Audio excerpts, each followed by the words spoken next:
Hai, apa kabar good people? Jumpa kembali bersama saya Winona dalam program Noken Show. Dan pada kesempatan saat ini dalam rangka edisi Hari Ibu tahun 2021, saya ingin mengajak good people untuk bertemu dengan sosok perempuan yang tidak asing lagi. Beliau adalah Ibu Albertine McHugh, atau yang biasanya sering disapa dengan sebutan Mama Tin McHugh. Bagaimana kehidupan beliau saat ini? Mari kita sama-sama ikuti. Permisi, shalom. Halo. Mama, selamat siang. Ya. Apa kabar Nona? Oh, apa kabar Mama? Sehat-sehat? Sehat. Iya. Aduh, ini kita bisa bincang-bincang. Bisa? Oke. Mungkin kayaknya lebih ini di luar Di saja ya Mama ya. Oke, good people, saya sudah bersama dengan Mama Tin. Ikuti perbincangan kami.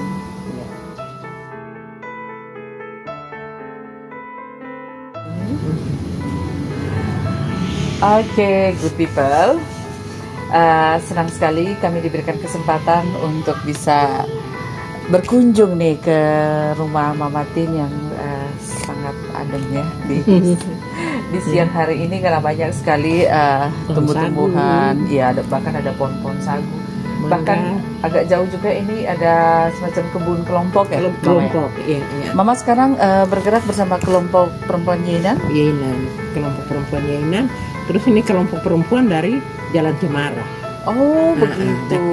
Ini dari pertanian. Jadi kita juga sudah pensiun itu, kita kembali jadi masyarakat, bukan kita pegawai negeri lagi. Nah, Iya. jadi aktivitas di dalam lingkungan seperti RT di sini, kita juga aktif sebagai masyarakat. Nah, ini Mama nih bisa menjadi salah satu contoh ya. Oke, good people. Sebagai informasi untuk good people sekalian bahwa sosok Mama Albertine McHugh, beliau mantan Kepala Dinas Pemberdayaan Perempuan ya Mama ya.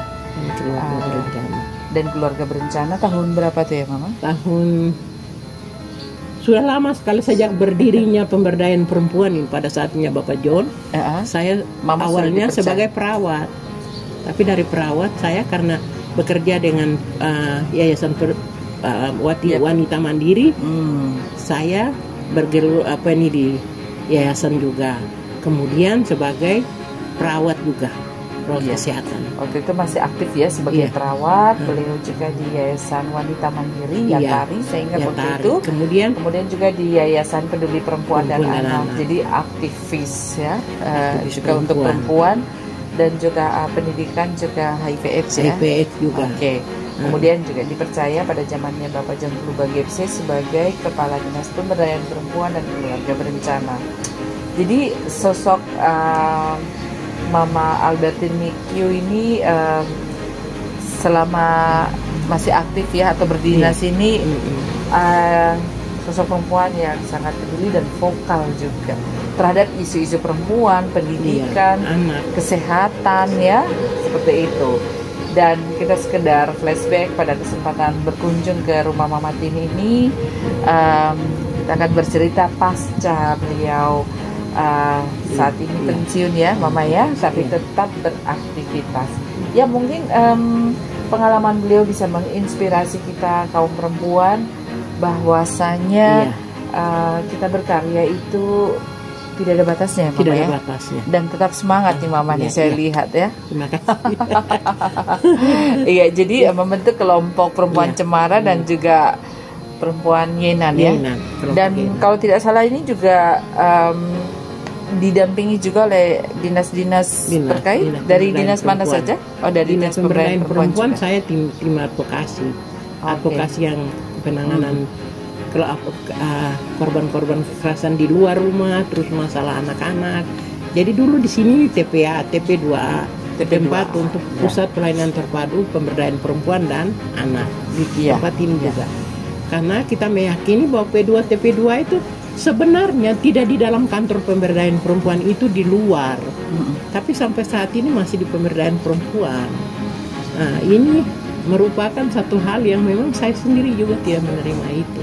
Kenapa? Karena paham saya itu bahwa itu bagian sosial, kasihlah tugas itu kepada orang di luar dari pemberdayaan perempuan. Yang penting di situ kita bisa bergabung dari hukum ada, dari yang peduli perempuan anak ada. Jadi tugas di pemberdayaan perempuan kamu kerja fokus di dalam. Yang di luar itu nanti orang sosial. Dan saya cukup kecewa juga dengan keadaan sekarang ini. Kenapa? Karena hal-hal yang dulu kita jalankan dengan baik sekarang tidak dilanjutkan. Seperti apa tuh kira-kira? Seperti misalnya penanganan masalah-masalah perempuan. Iya. Ada masyarakat yang pergi ke sana, mereka bilang kami tidak suka karena mungkin adanya kejanggalan-kejanggalan di dalam yang mereka tidak teruskan pada waktu saya ke depan. Sehingga itu terus harus berkesinambungan, dan itu bukan menjadi tugas dari pemberdayaan perempuan, tapi perpanjangan tangan harus ada di luar. Misalnya Teh Winona menyuarakan di sana, terus ada Ibu Betsy penanganan dari bagian hukum, terus ada dari bagian anak, dan itu ada dari kepolisian juga ada. Kita semua bersama-sama untuk memerangi hal-hal yang sekarang terjadi ini. Setelah saya di luar, kenapa sampai saya bikin ada kios? Oh iya, itu sekarang Mama beraktivitasnya untuk aktivitas ada kios untuk kecil. Selain untuk menyambung sisa-sisa hidup kami ke depan, juga memberi contoh kepada orang. Dengan adanya satu inspirasi dari Bapak Bupati Romanus dulu pada waktu periode lalu, beliau katakan di dalam rapat di Bapeda bahwa kalau mau mengukur orang Papua punya ekonomi, lihat dari pelabuhan kapal sampai di pelabuhan lama sana, ada tidak orang Papua punya kios. Jadi kios ini berdiri karena itu. Saya sedih sekali. Jadi jatuh bangun dengan kios itu karena kata-kata itu. Saya ingat bahwa tidak ada orang Papua punya kios di depan. Sedih sekali. Jadi saya cuma bikin saya sebagai contoh supaya di sekitar sini kita orang Papua itu jangan jadi penonton. Kita harus jadi subjek pembangunan. Tetapi sampai saya tua, ya saya masih lihat itu memang banyak ibu-ibu datang ke situ kepada saya bilang, Mama bagaimana begini ya. Kita harus buat, jangan kita jadi penonton di atas kita putana. Kita omong saja tapi kita tidak jadi pelaku pembangunan. Itu yang saya buat. Kemudian saya pergi ke kampung. Di kampung juga saya jualan di sana, di kampung bersama dengan masyarakat. Tapi itu sudah saya mau dari pemerintah terus mendampingi itu kelompok-kelompok yang sudah ada, baik di kota maupun di kampung-kampung di mana ada. Mereka itu hidup dengan jangan sebagai masyarakat pramu saja, tetapi kita robah mereka ke masyarakat mandiri ini. Bagaimana itu masih yang disebut masyarakat mandiri. Kita harus berikan kesempatan banyak kepada masyarakat. Misalnya, saya harap itu pegawai negeri sipil ini jangan hanya pakai SPPD pergi di kampung 3 hari bikin 1 hari, jangan. Tetapi 3 hari SPPD 3 hari juga harus berada di kampung, karena itu dibayar. Dulu waktu saya kepala ini, saya buat staf saya begitu, tidak boleh pulang pergi, kamu kan sudah dapat uang. Jadi harus buat itu bahwa kamu tidur supaya masyarakat mengenal kamu. Kamu juga mengenal masyarakat apa yang dorang butuhkan. Misalnya ada apa di sana, pendampingan itu harus ada. Tidak boleh memberikan ini terus lepas saja begitu dia. Saya lihat di kampung saya itu sangat memprihatinkan. Anak-anak di sekolah perempuan kelas 6 itu nenjari. Kelas 5 masih banyak di situ. Saya sangat sedih sekali lihat itu. Kami ini berasal dari keluarga petani, orang kampung, orang tua kami. Tapi kenapa dari kami 6 semua ini bisa jadi? Waktu itu jalan ini belum ada. Mama kami dayung perahu lewat Kalimaru ini sampai di kampung. Tetapi kok kami bisa jadi? Kenapa sekarang jalan sudah buka? Mereka anak-anak ini tidak jadi. Ada yang jadi tetapi sedikit. Sebenarnya banyak banyak supaya bisa menggantikan kami. Dulu Kalimaru ini banyak guru-guru itu berasal dari Kalimaru. Termasuk kami punya kakak yang sekolahkan kami semua ini. Kami mulai jadi itu dari orang kakak sampai kami, sampai saya yang bungsu ini. Jadi 6 bersaudara semua pegawai negeri. Itu dari anak orang kampung, bukan anak pegawai. Itu yang saya lihat, saya sebagai perempuan, sebagai ibu yang melahirkan anak-anak, karena kita menuju ke hari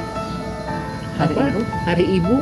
Ya, ibu itu harus dihormati. Sekarang anak-anak tidak tahu menghargai ibu-ibu. Banyak anak-anak yang tidak apalagi di kampung-kampung, kasihan. Ibunya bisa dipukul, ibunya bisa dimaki. Karena itu tidak ada pembinaan. Saya juga banyak sudah omong sama Pastor John bahwa harus ada pembinaan dari pastor-pastor. Pastor-pastor jangan ada peran gereja. Ada peran gereja juga. Misalnya datang dari Bupul, kami punya paroki di Bupul. Jadi dari Bupul datang ke Kuel, habis misa jangan dulu pulang. Tetapi harus beberapa jam situ omong dengan dewan, terus omong dengan anak-anak sekolah. Karena dulu itu kita itu anak-anak sekolah itu tidak sembahyang, itu harus sembahyang. Dengar lonceng bunyi saja semua sudah ada di depan gereja. Iya. Tapi sekarang jauh sekali. Ada pergeseran banyak ada sekali pergeseran ya dengan nilai-nilai kita itu. Ya, makin canggihnya dunia komunikasi dan transformasi digital, ada dampak-dampak lain juga. Dampak lain juga di situ. Oh, Mama, jangan kemana-mana. Good people tetap bersama kami.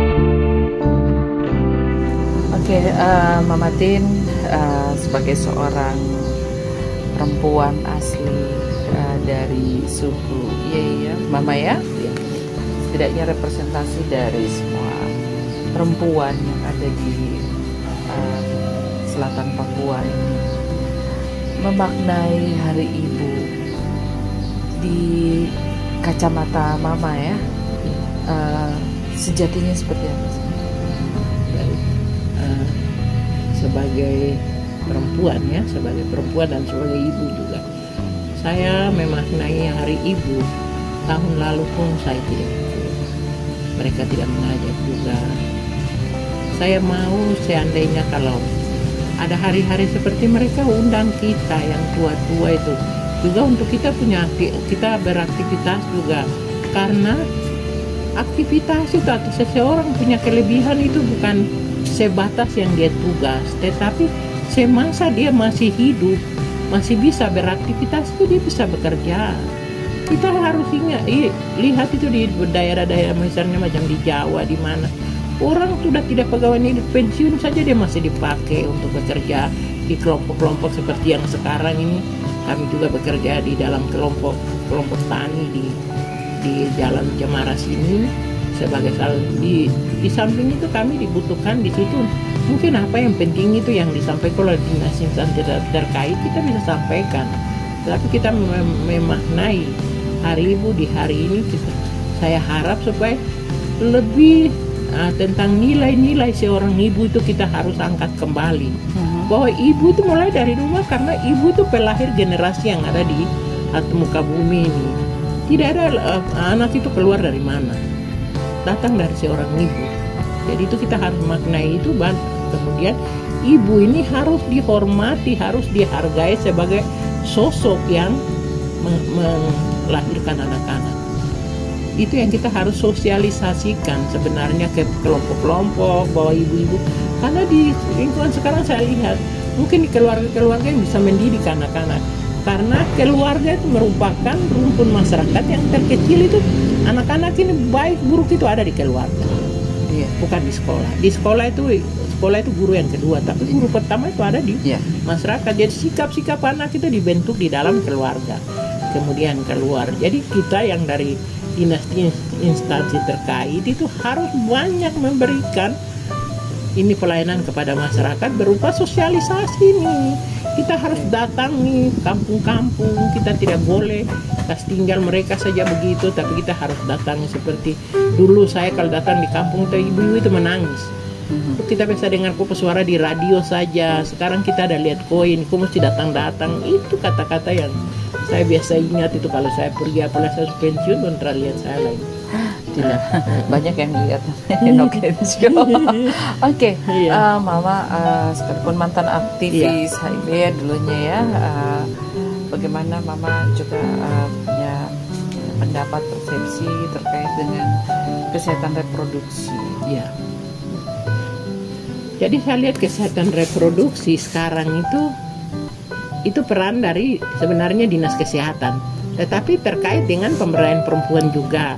Kemudian ada kelompok-kelompok ini juga yang berbicara tentang itu, misalnya macam Erlina, mereka itu juga di HIV/AIDS. Malah mereka yang getol sampai sekarang, walaupun kasihan mungkin tidak diperhatikan. Macam Nona juga, macam siapa sih tahu, itu kita semua itu bergerak untuk ini. Dan saya lihat tuh macam adem-adem saja kita sekarang ini. Jadi kayak tidak ada kegiatan. Kita tuh harus lebih ganas lagi, lebih semangat lagi, lebih militan lagi bicara tentang walaupun ini. kita Dan tidak juga dapat melakukan uang. ya. Iya, kita ada melakukan ini. Saya saja masih masuk di tim advokasi pemberdayaan perempuan ini. Saya dengan tentang kekerasan ini. Tapi tentang HIV/AIDS, saya tuh macam mau pergi ke KPAD juga merasa rendah diri juga, rasa malu juga kalau saya pergi tidak diundang, padahal maunya saya jalan-jalan saja lihat anak-anak ini aktivitasnya apa. Tetapi ya disibukkan dengan ada punya kios juga, kios itu harus dibuka supaya kita bisa dapat CP sedikit-sedikit untuk tambah-tambah uang pensiun kita ini, begitu Nona. Iya, tapi jika ada spirit untuk apa ya, sebagai seorang aktivis itu kan tidak dibatasi oleh ruang dan waktu ya Mama ya. Tetap hal itu akan menjadi semacam apa ya, semangat kita untuk terus melayani, memberikan informasi bahkan juga pendampingan yang dilakukan oleh banyak teman-teman. Dan yang saya rasakan sampai sekarang ini Nona, yang ingat saya itu angkatan. Ini Bapak Dandre masih bisa undang saya ke sana. Ini ada mereka bisa datang ke rumah, tanya Mama keadaan bagaimana. Orang yang militer saja bisa undang kita, masih kenal kita karena kenal dulu sama-sama di lapangan. Sekarang juga orang masih ingat, karena macam hari Minggu ada satu yang mau datang tapi ada ke Timika. Jadi itu kita punya peran dulu. Dulu saya bisa kasih penjelasan sama tim ini, tim petugas satgas yang ada itu, mereka datang, kita yang punya peran kasih tahu bahwa ini perempuan Papua ini sama dengan perempuan Indonesia lain. Dia tidak beda, cuma mungkin rambut kita hitam, mereka putih. Jadi kalau kamu tentara yang bertugas ini harus menghormati dorong sebagai perempuan Indonesia yang utuh. Tidak bisa biarkan mereka begitu, atau tidak bisa mempermainkan mereka. Karena kita juga punya harga diri, harkat dan martabat perempuan Papua. Itu yang kita ini sejak dulu saya tanamkan, sehingga orang bisa pakai saya di Kuaring untuk memberikan. Sekarang tidak ada, hilang ditelan hutan kan itu. Jadi orang berkembang itu sesuai dengan keadaan yang ada sekarang. Tidak banyak orang, padahal jalan ini ada, ini pemancar sudah ada di kampung saya itu. Dari Rambu bisa telepon sampai sini. Susah apa kalau kita mau pergi ke sana? Kita punya mobil semua ada. Iya, yang ada tuh kan harusnya spirit ya. Iya, spirit semangat. Iya, luar biasa ya Mama ya. Oke, ya saat ini juga tantangan perempuan jauh lebih besar, lebih tinggi, lebih banyak sekali ya. Karena banyak juga perempuan-perempuan yang harus survive. Iya. Dan banyak hal. Dan banyak perempuan juga yang harus bekerja dengan hati. Jangan karena ada uang.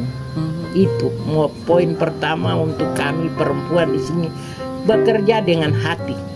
Jangan kalau ada uang saja baru kita kerja.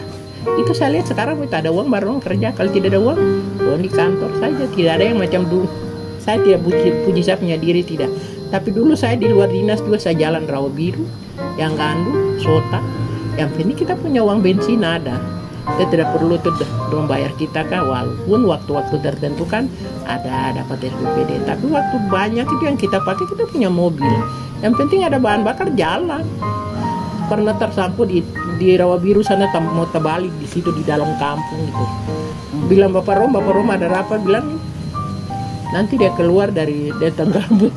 Jadi begitu. Karena semangat kita.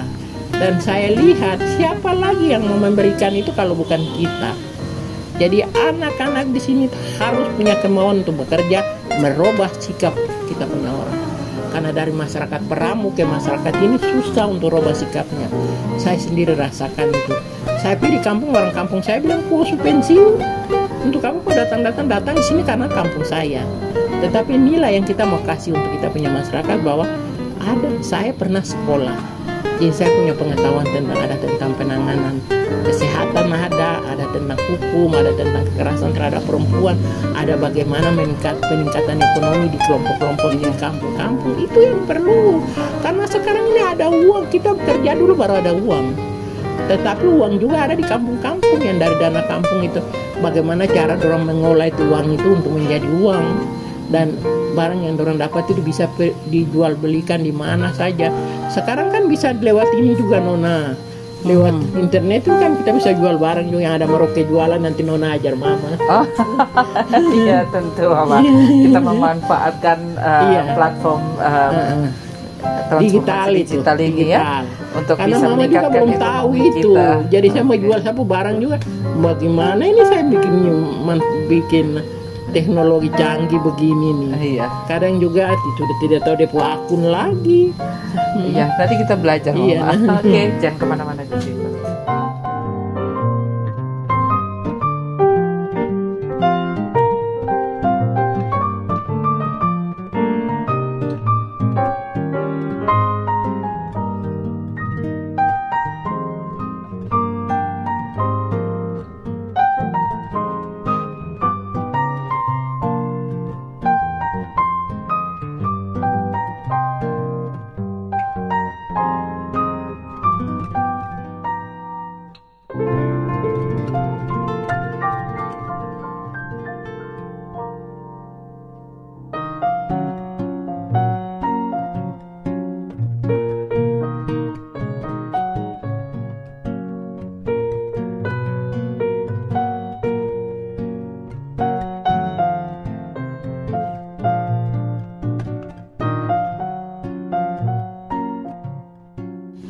Tadi apa yang kita perbincangkan ini sangat menyentuh sekali ya Mama ya.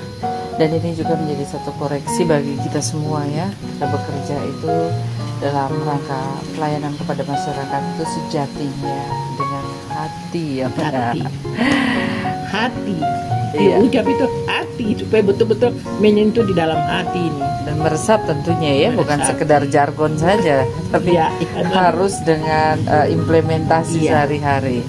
Orang bilang Mama ini sekarang, Nona, orang bilang Mama tidak ada apa ini dari pemberdayaan perempuan. Memang dulu saya kerja itu kasih orang uang, jadi orang bilang Mama ini waktu kerja anak-anak buat saya biasanya, Mama jangan kasih orang uang, tapi tidak bisa, hati ini tidak bisa. Kalau orang datang kita tidak kasih toh waktu kita menjabat. Jadi sekarang kita hidup ini apa adanya. Saya itu yang penting ada rumah. Iya. Makanya 2 tahun sebelum saya pensiun saya punya rumah. Mobil dinas sudah pemerintah sudah kasih. Jadi harus memanfaatkan dia, sehingga kalau anak saya pakai mobil saya, kalau dia bikin mobil itu sebarang saya menangis karena saya tidak bisa beli mobil. Ini pemerintah berkebaikan kasih uang. Iya. Oke, mungkin ada pesan-pesan untuk kita semua ya sebagai perempuan yang sama seperti Mama. Apa saja yang kita harus lakukan ke depan? Jadi pesan Mama untuk para perempuan, khususnya perempuan Indonesia semua yang ada di Merauke, tapi khusus untuk perempuan Papua dari berbagai macam suku yang ada di sini, dan suku Marin. Harus ingat bahwa tanah ini kita punya. Memang tanah negara, tapi menurut itu kita punya tanah. Untuk apa kita berdiri dan tinggal di atas tanah ini tidak berbuat sesuatu? Mau buat apa-apa itu pemerintah sisa suplai dana saja. Yang penting kita merencanakan sesuatu yang bermanfaat untuk perkembangan ekonomi misalnya, pendidikan misalnya, kesehatan di kita punya daerah. Kita jalan-jalan ke kampung misalnya, ke Torai, ke Rambu, ke sebelah sana, kita lihat apa yang kurang, itu kita duduk-duduk dengan mereka di sana sambil memberikan penjelasan, makan pinang bersama-sama. Kebetulan saya juga tidak makan pinang, tapi saya biasa pergi duduk dengan mereka di sana. Kita bicara dari hati ke hati, bagaimana apa yang orang inginkan, itu yang untuk kita perempuan. Terus ingat, kesehatan untuk perempuan harus kita perhatikan. Pertama yaitu kesehatan reproduksi, karena anak-anak muda sekarang ini yang kawin-mawin dengan orang datang sekolah, misalnya putus sekolah, orang melahirkan anak itu terus kasih tinggal begitu saya anaknya. Nanti orang tua yang piara. Nah itu kita harus perhatikan, dan kita pergi ke kampung kita lihat kenapa anak-anak ini siapa pun anak ini dia mama yang sana sudah ada bapak, kenapa tidak ada bapak? Nah ini yang kita harus, itu masalah yang terjadi di saya punya orang ini. Jadi kita jangan lihat itu sebagai suatu apa ini tidak, tapi kita lihat itu sebagai masalah yang ada, yang harus diatasi dengan cara bagaimana. Sekarang banyak anak sudah sekolah. Saya lihat bagi internet beberapa perguruan tinggi swasta sudah menawarkan kita punya anak-anak untuk pergi sekolah di luar. Saya dulu kalau saya punya umur masih muda mungkin saya harus mau sekolah jadi profesor. Saya mungkin sudah jadi profesor. Tapi karena keadaan keluarga jadi saya kembali untuk di dalam keluarga. Kemauan saya kalau saya lihat yang sekarang peluang terbuka untuk anak-anak sekolah. Aduh, sapu iri hati lah begitu. Kenapa saya cepat tua? Iya. Saya tidak mau apa. Kalau ada kesempatan sekolah. Mama masih mau sekolah. Masih mau sekolah. Asal pemerintah orang bilang sini tua saja sudah jalan pinjam mobil sekolah. Tapi kalau mau bilang sekolah itu saya masih mau sekolah. Karena waktu saya selesai sebenarnya di perguruan tinggi bilang saya mama ambil S3. Tapi itu sudah beban orang tua, jadi saya mesti benahi saya punya anak-anak yang baru berkeluarga ini. Iya, ada sekolah kehidupan tuh. Kehidupan itu sekolah di alam tuh. Iya, sekolah di alam. Oke Mama, ini kami tim dari Nokensio terima kasih banyak ya. Saya terima kasih banyak karena kami waktu begini membutuhkan orang suka datang biar duduk-duduk saya makan rujak, makan mangga ke apa, datang saja Nona, bukan pada saat ini saja yang kau datang yang kau ini, tapi kau mesti datang-datang hari-hari Minggu juga, datang-datang saja, bukan Mama ini tidak. Iya siap Mama. Karena kebetulan ya mungkin ada teman ke apa, dari sudah mau jalan. Maksudnya teman apa dulu nih? Kayak Nona dulu kesian, Nona Parman kan dulu biasa jalan datang sama Mama. Oke Mama, kami dari tim Nokensio punya voucher makan untuk Mama, ini persembahan dari Cafe Valentine. Jadi Mama bisa makan ya di Cafe Valentine, bisa ajak cucu ya di lampu merah, depan toko 2. Oh di depan toko 2, Jalan Nomor. Ya. Oh iya di sana. Iya. Oke, terima kasih ya untuk Cafe Valentine ya, persembahan untuk Mama Albertine Mekil dalam rangka peringatan Hari Ibu tahun 2021. Oke Mama. Semoga kita tetap sehat. Amin. Itu yang paling penting. Anak-anak laki-laki saya nih, kalau ada waktu juga datang-datang jalan-jalan. Oh ya, untuk kan ada udara sehat ini, dan sutradara. Ada udara sehat ini kita lihat sagu terbayang kampung. Oke. Iya. Oke, kita ucapkan selamat Hari Ibu dulu ya untuk Good People. Silakan dari Mama dulu. Ya, dalam rangka Hari Ibu saya ucapkan selamat Hari Ibu tanggal 22 Desember 2021. Semoga ibu-ibu tetap sayang kepada Bapak dan Bapak juga tetap sayang dan hormati Ibu. Tidak ada ibu-ibu di luar-luar di lain kecuali ibu yang ada di dalam rumah, dan menghormati semua perempuan yang ada. Terima kasih banyak Mama untuk perbincangannya kita, dan saya percaya good people, good woman bisa mengambil inspirasi dari perbincangan kita pada kesempatan hari ini. Saya Winona bersama tim dari Nokensio juga mengucapkan untuk semua perempuan, untuk semua ibu, untuk semua good woman, ya selamat memperingati Hari Ibu 22 Desember 2021. Saya Winona undur diri. Terima kasih ya Mama ya.